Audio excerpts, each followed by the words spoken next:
Hey, everybody, it is Saturday. Sit back and chill out. What in the heck does that mean? Well, we're going to talk about photography and four different issues that have come up with you people asking questions. Are we ready for this? Let's do it.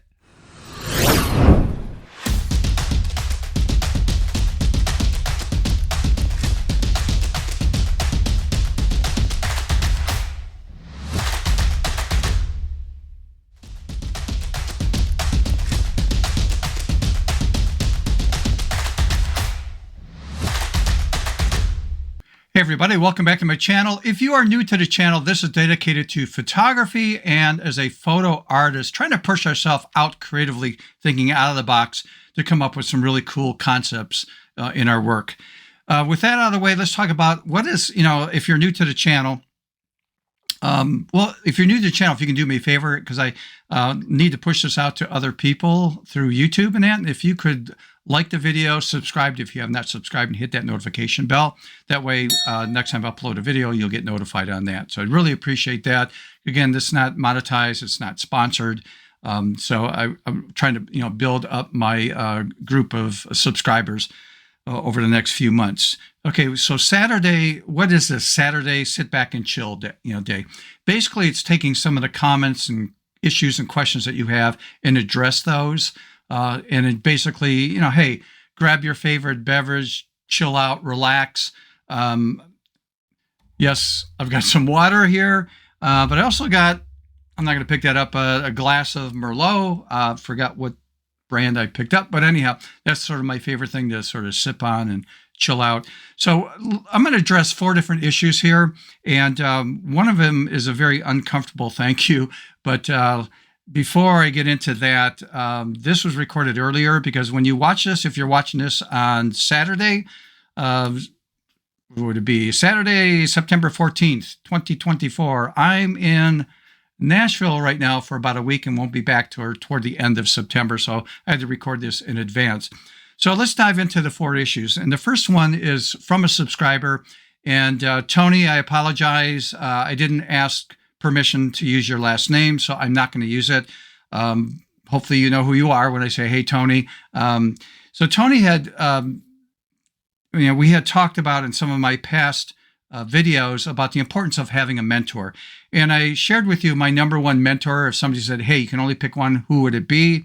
And that was Jill Grimes. And I did that a few weeks ago. And I also did one just, I don't think maybe a couple weeks ago, based on this recording, and that was Peter Coulson from Australia and New Zealand. Australia, from Melbourne, Australia. Sorry about that. And the influence he's had on me in working with models and stuff, which came later in my career. But Tony asked, he had mentioned a comment, and he said, "You are one of my mentors." And the reason I feel really uncomfortable about that, and I know it's a compliment, so thank you, Tony, but I need to disclose this right up front to everybody, and that is when I'm sharing different ideas and concepts for you people, basically it's just a collection of things for you to cherry pick and find what's valuable to you, because again, we all do different types of photography. So some things I share with you maybe isn't appropriate for what you do, but it is for somebody else. And plus everybody's level of photography is different, right? Some of us are beginners, and some of us have a lot of experience. And so again, I'm trying to just showcase things, but thank you for the compliment as being a mentor, but 90%, I'm just throwing out a number here, 90% of what I'm sharing with you isn't coming from me. Okay, it's stuff that I have learned from other people, my mentors and stuff that were really important. And I'm just sharing these things back to you. So only about 10% of what I share with you is maybe personally me, but everything else is stuff I have learned and used in the past. And I'm just sharing that out with you. So Tony, again, thank you for the compliment, but it's really important that you know that it's coming from other sources. I guess that's my point. And everybody else should understand that too. That I'm sharing with you information that some is controversial information because you were told you should be doing this. And I'm telling you, no, not really. You don't have to if you don't want to. And here's why. And I'm doing it a different way because it was exposed to me by some of my mentors, and I really like that. And so I moved in a different direction than what, say, most people were told that you should do. So an example really quick is, I was told I should have a light meter. So in ignorance, I went out and got a light meter back in 2006, 2007, something like that. And it's in the drawer over here. I haven't touched it since. And I thought I was the only one. It just, the type of work I do, it slows me down. I lose my creativity, my focus. And then I found out other ones don't use it. And things like Joel Grimes, Peter Colson, and the list goes on. Brooke Shaden and others, because we're focused on something different. We're not mechanical. It's all based on visuals. So when people say, oh, you have to do this, my biggest reaction is, why? Tell me why, and let me decide whether I want to do that or not. So that's one of the issues where me sharing all these different things with you. Okay, let's jump out. I'm going on a rant here, but the next thing I want to talk about is if you could help me out on this. Somebody I had met back in 2014 is Renee Robbins, who is a compositor. She does a lot of commercial work. Let me find some information here. This is Renee, and open it up. So this is Renee Robbins and me. Look at that young guy there. This was 2014, I think. We met in St. Louis at an event that was 4 days long called After Dark. And never heard of her before. And I saw what she was about in her bio, and I go, ooh, I need to see this woman and her work and her compositing. Just it was incredible.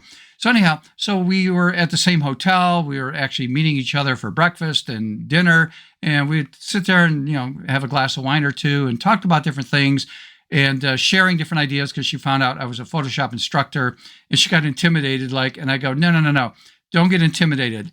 I'm teaching Photoshop internationally on different concepts that I have to teach based on a brochure that the company provides us with and the workbook and that. And I said, I'm here to learn the creativity part. And that is, I'm curious as to what tools and techniques in Photoshop you use to take you from point A to B to get to your vision with your composites. That's what I lack, and I need help in that. So we had a great conversation. Anyhow, I kept in contact with her on social media, and she was just asked to be a product manager for Boris FX, the software that they have called Optics. And I'm going to show you, if you haven't been following me, I showed Optics, I think, 2 or 3 times from past videos as a plug into Photoshop. It's also as a standalone. But my point in explaining this to you is, if you have Optics and you like it, but you would like some other concepts or ideas to be presented in the software, let me know. I can forward it to her, because we had a little discussion. She was asking me for feedback on what I would like to see, and I mentioned one, so I'm going to share that with you right now. But this is her again with me. This is her working. Just an incredible artist. There's some befores and afters. I highly recommend that you actually go to her website. In fact, let me pull up her website here. And go to galleries. So here in her website, and again, I'll put the link in the show notes, but it's just right up here. It's reneerobin.com. And go to galleries. I mean, you can look at other stuff, but galleries, so you can take a look at her work. And one of the things I find fascinating under galleries here is going to behind the scenes and taking a look at some images of her working and how she works and the end results that she has. There's a category called before and after that you could look at. Go to tutorials, take a look at stuff there that she does on YouTube and that kind of stuff. But what I suggested to Renee was, Optics works great in Photoshop to do round tripping. One thing Optics does not do, in fact, let me close out of her website here and out of this. And let me actually open up Photoshop. I think I have Photoshop running here. There we go. This is a personal project I've been working on. And it's a composite. This was the image that was just shot on wrong thing. Right there, I shot that. That was actually shot on a gray background, neutral gray background.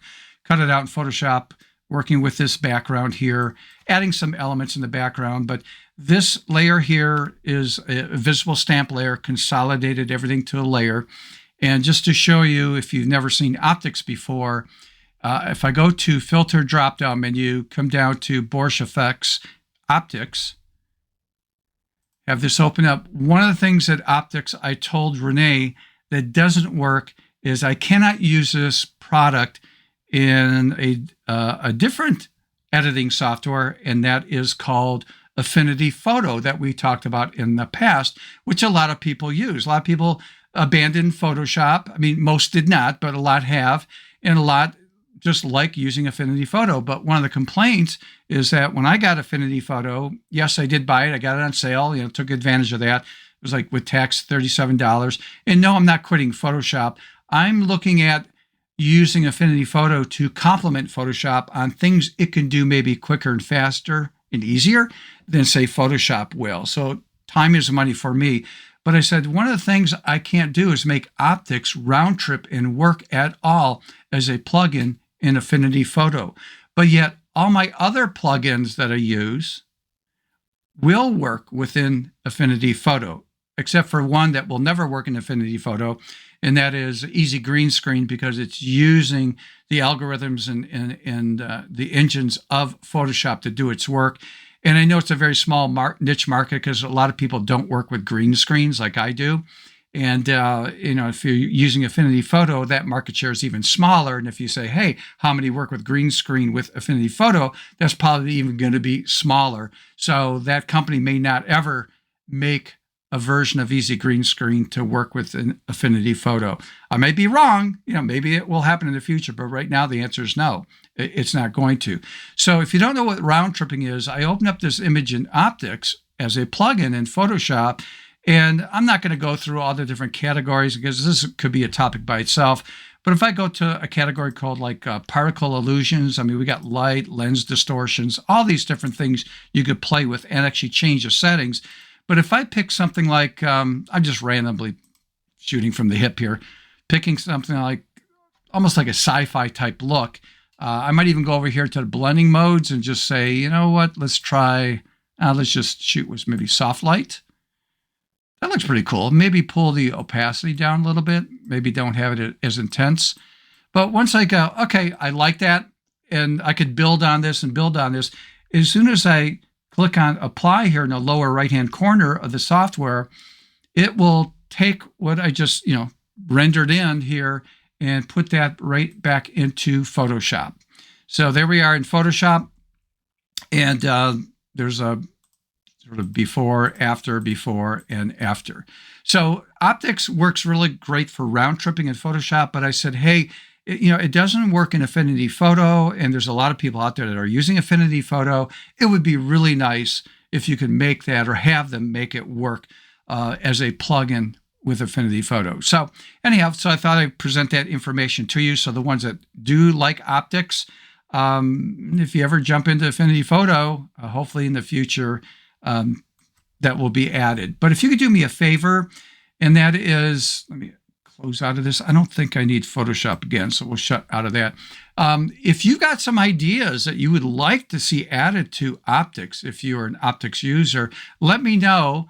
I got firsthand to forward that right to Renee, and hopefully we can see some activity in the near future, some things being added to the program or modified based on people using it along with Photoshop, and we'll pass on that information to her.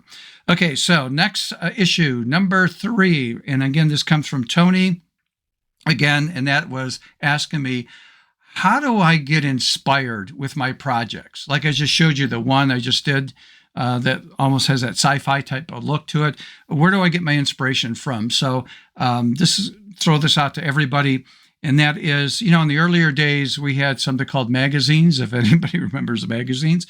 And you'd subscribe to your favorite, fashion photography magazines or whatever. And you would see ideas and you'd rip the page out, put it in the folder and come back to that later. Well, those days are over with. And me, I just search the internet and I look for surreal images, projects, composite images, and things that sort of stand out and hit me. I just do a screen capture and throw it into folders called ideas. And it's all it is just a bunch of stuff thrown in there. And then when I have time, I'll just sit back, chill out, and I'll start thumbing through. And that helps me inspire some projects in the future, whatever.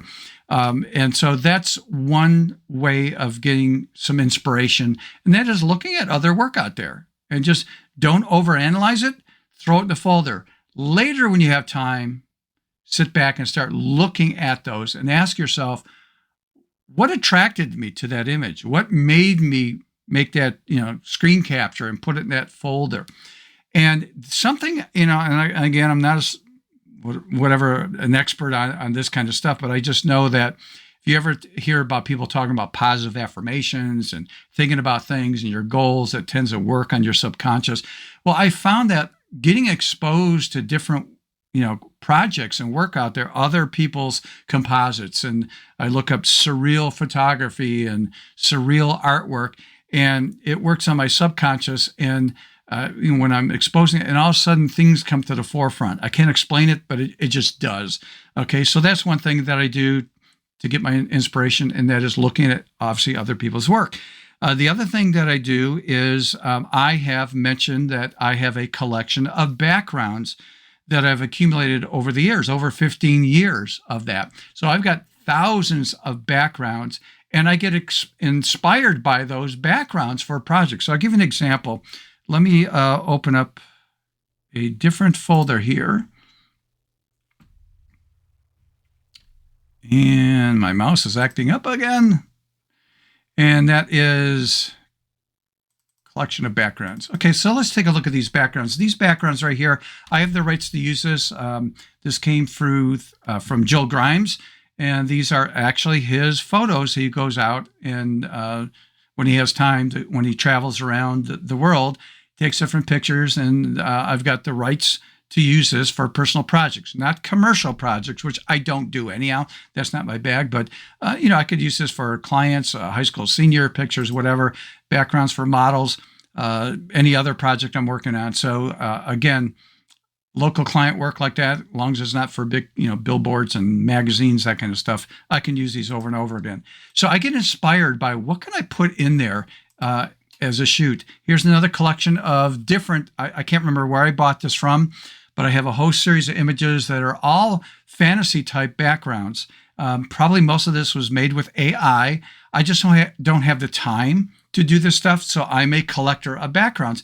And then I'll sit there and I'll go through backgrounds and say, what can I use? What kind of, model or what kind of person could I put into this to come up with a composite? So again, I get my inspiration from looking at backgrounds I've collected over the years.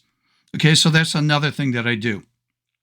Another thing that I do is I get inspired by, if I'm shooting a subject, person, model, whatever, I get inspired by what they're wearing.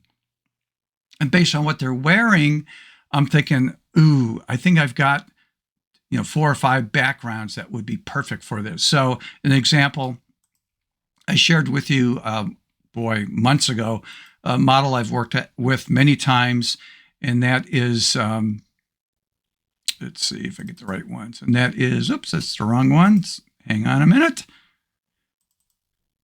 Okay, and this is the image of Jenny. I've photographed Jenny many times, but again, I get inspired by the outfit. She makes different outfits that are incredible. And again, that sword she has is not a fake sword. That is for real. That sucker is heavy. I mean, my jaw dropped when I went to pick it up, and I go, whoa, this is for real stuff. Anyhow, side lighting, a little bit of fill light in front, and I had, based on that, I get inspired, and I was looking through some of my medieval type backgrounds and battle scenes and stuff, and I picked this background, and I have the habit of, when I choose a background, I'll add extra stuff, things like the flames over here, I added that. A little bit of sparks you see over here, I added that to the background image, and a little bit more smoke in the background. But see how that fits with what she is wearing. So the outfit of the subject inspires me with my backgrounds and stuff that I'm going to work with. Same outfit right here, different look. Again, background that I had, but I added some extra fire there. some sparks flying around, maybe a little bit more atmosphere in the background and smoke to that. But again, the background was already pre-made. I tried making my own backgrounds, and I can do it, but it's so time consuming. And it's like, I get so busy. It's like, I don't have time for this. I would sooner start with the base one, modify it a little bit. I can work faster and easier with client work than me doing stuff from scratch. So again, it just, if you got time to build things yourself, yeah, what the heck, go for it and do it. But again, another one, look at the color grading on this. It's like a winter scene, the background. I added some snow. Not sure if I like those birds in the background there. I didn't put them there. That was part of the background, but I had the option of, cloning or taking that out if I didn't want that. But I just left it there. And again, a nice cold look to it, very cool with the colors right there. So again, the outfit is what inspires me. This one, I basically showed you with the round tripping I did with optics. That was in a studio, gray background, whatever, cut that out. And this is part of the composite. Not finished yet on this one, but I added some of the flames back here, sparks and stuff like that. And I'm still was building on this. But again, it's the outfit is where I get my inspiration. So hopefully that makes sense. Also, a couple other things I want to talk about for inspiration. And let's get back to me right here. And that is taking a look at something called books. And books are another form of inspiration. So I'll give you an example, one that I really like, and I like her work, and it is Brooke Shaden. I will do a segment on her as one of my mentors. When I met with her, I've been to her classes, and also I've been to 3 major workshops where we were away for like 4 days and stuff. So this book right here, you can find it on Amazon. I'll try to find the link to it and put it in the show notes. But basically the title of this is Inspiration in Photography, Train Your Mind to Make Great Art a Habit. Ooh, does that really, hit home on some things? So again, there's stories behind her composites. I don't know if you're going to be able to see that, but she talks about her inspiration on all these different projects throughout this workbook here. Not a workbook, but just showcasing the thought process that she actually goes through when she creates her different art effects and surreal photography, that kind of stuff. So books is a great, place of inspiration. And then one of the things that I got to say this tactfully, when you have a little bit of wine, sometimes you get a bit loose in the mouth there, but this has saved my assets many times. I don't know how many times you have ever was daydreaming, or you're just laying down ready to fall asleep, or wake up in the middle of the night and you go back to sort of daydreaming about stuff. And all of a sudden, some inspiration comes to you. It's like sometimes I'll solve a problem and I get all excited. I go, oh my gosh. And I'll wake up and yes, or this is a great idea. Oh, I love this. I got to try to do this. And then when I wake up in the morning, I remember that I had some type of inspiration and I can't remember what it was. And I got so mad.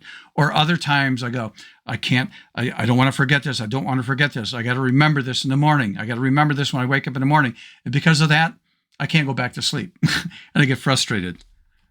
Ta-da, a diary. Okay, I'm not going to show all my stuff there, but I will write down stuff, and I have this on my nightstand with a pen, old-fashioned stuff, analog stuff. But anytime I wake up in the middle of the night with some type of inspiration or thought that, oh, this is cool, I need to do this in the future, grab my diary, write it in there, and I can easily go right back to sleep. So it sounds simple, but I can't tell you how many times way back years ago, how many things I forgot because I didn't write it down. And I knew it was important and I totally forgot it.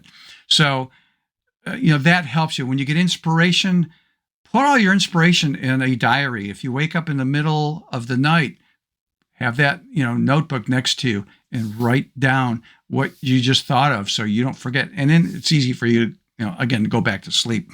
Okay, so those are some ideas and thoughts I have about inspiration. So hopefully that will help you out. And then the very last thing I'm going to talk about, and let me show you some images here. And that is something I'm going to teach you September, because I had to do this in advance. September 25th, this will be coming out. And basically the title to this is How to Exercise Your Brain in Photoshop. Now, what in the heck does that mean? Well, that will be explained in that video, but let me show you when I recorded that video. I mean, it was hit and miss. I'll look at doing things. I go, nah, I didn't like that. I'm going to back out of that and try something else and go back and forth, back and forth. Let's take a look at some of the images. And by the way, I got so impressed with what I just did with a technique I'll share with you on the 25th. I'm going to do a body of work and create a photo book just for me, coffee table book, with a collection of different images using the technique I'm going to share with you on the 25th. So here's an example. Let me open up the images.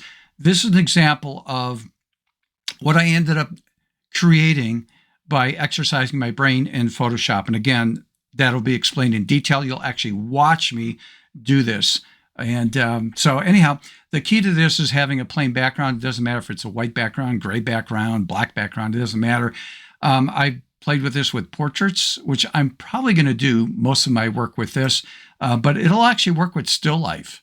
And maybe, if you can get a shot with, if it's a photograph of a wildlife or something and it's a plain background, the sky, that kind of stuff, you could use this technique. So it's not limited to what I'm going to share with you. You might want to experiment with this, but here's some examples of photographing that. I did, by the way, I did not photograph that. That's a stock image I have.